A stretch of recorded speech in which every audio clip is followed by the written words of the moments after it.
That same day, Jesus went out of the house and sat by the lake. Such large crowds gathered around him that he got into a boat and sat in it, while all the people stood on the shore. Then he told them many things in parables, saying, A farmer went out to sow his seed. As he was scattering the seed, some fell along the path, and the birds came and ate it up. Some fell on rocky places, where it did not have much soil.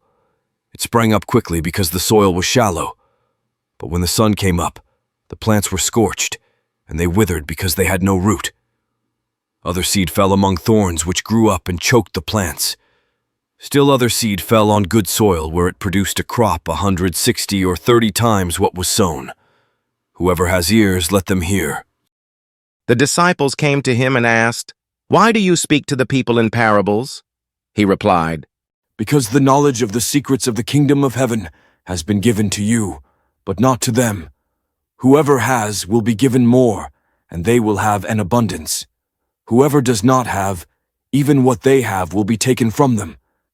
This is why I speak to them in parables. Though seeing, they do not see.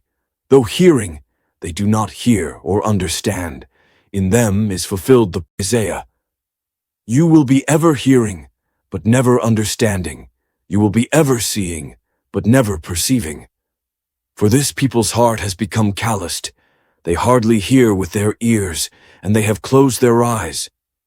Otherwise they might see with their eyes, hear with their ears, understand with their hearts, and turn, and I would heal them. But blessed are your eyes because they see, and your ears because they hear. For truly I tell you, many prophets and righteous people longed to see what you see, but did not see it, and to hear what you hear, but did not hear it. Listen then to what the parable of the sower means. When anyone hears the message about the kingdom and does not understand it, the evil one comes and snatches away what was sown in their heart. This is the seed sown along the path. The seed falling on rocky ground refers to someone who hears the word and at once receives it with joy. But since they have no root, they last only a short time. When trouble or persecution comes because of the word, they quickly fall away. The seed falling among the thorns refers to someone who hears the word, but the worries of this life and the deceitfulness of wealth choke the word, making it unfruitful. But the seed falling on good soil refers to someone who hears the word and understands it. This is the one who produces a crop, yielding 100, 60, or 30 times what was sown. He told them another parable. The kingdom of heaven is like a man who sowed good seed in his field. But while everyone was sleeping, his enemy came and sowed weeds among the wheat, and went away. When the wheat sprouted and formed ears, then the weeds also appeared. The owner's servants came to him and said, Sir, didn't you sow good seed in your field? Where then did the weeds come from? An enemy did this, he replied. The servants asked him, Do you want us to go and pull them up? No, he answered, because while you are pulling up the weeds, you may uproot the wheat with them. Let both grow together until the harvest. At that time I will tell the harvesters, First collect the weeds and tie them in bundles to be burned. Then gather the wheat and bring it into my barn. He told them another parable. The kingdom of heaven is like a mustard seed, which a man took and planted in his field. Though it is the smallest of all seeds, yet when it grows, it is the largest of garden plants and becomes a tree, so that the birds come and perch in its branches. He told them still another parable. The kingdom of heaven is like yeast that a woman took and mixed into about 30 kilograms of flour until it worked all through the dough. Jesus spoke all these things to the crowd in parables. He did not say anything to them without using a parable. So was fulfilled what was spoken through the prophet. I will open my mouth in parables. I will utter things hidden since the creation of the world. The parable of the weeds explained. Then he left the crowd and went into the house. His disciples came to him and said, "Explain to us the parable of the weeds in the field." He answered, The one who sowed the good seed is the Son of Man.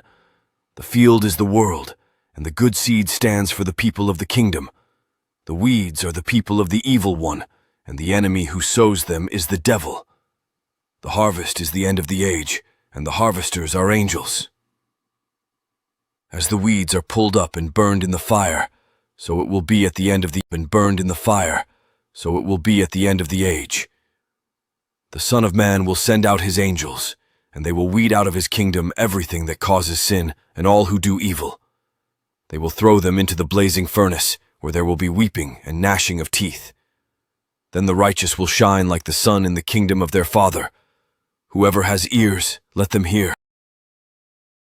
He told them still another parable. The kingdom of heaven is like treasure hidden in a field. When a man found it, he hid it again, and then in his joy went and sold all he had and bought that field. Again, the kingdom of heaven is like a merchant looking for fine pearls. When he found one of great value, he went away and sold everything he had and bought it. Once again, the kingdom of heaven is like a net that was let down into the lake and caught all kinds of fish. When it was full, the fishermen pulled it up on the shore. Then they sat down and collected the good fish in baskets, but threw the bad away. This is how it will be at the end of the age. The angels will come and separate the wicked from the righteous, and throw them into the blazing furnace, where there will be weeping and gnashing of teeth. Have you understood all these things? Jesus asked. Yes, they replied. He said to them, Therefore every teacher of the law who has become a disciple in the kingdom of heaven is like the owner of a house who brings out of his storeroom new treasures as well as old. When Jesus had finished these parables, he moved on from there. Coming to his hometown, he began teaching the people in their synagogue, and they were amazed. "Where did this man get this wisdom and these miraculous powers?" they asked. "Isn't this the carpenter's son? Isn't his mother's name Mary? And aren't his brothers James, Joseph, Simon, and Judas? Aren't all his sisters with us? Where then did this man get all these things?" And they took offense at him. But Jesus said to them, Prophet is not without honor except in his own town and in his own home. And he did not do many miracles there because of their lack of faith.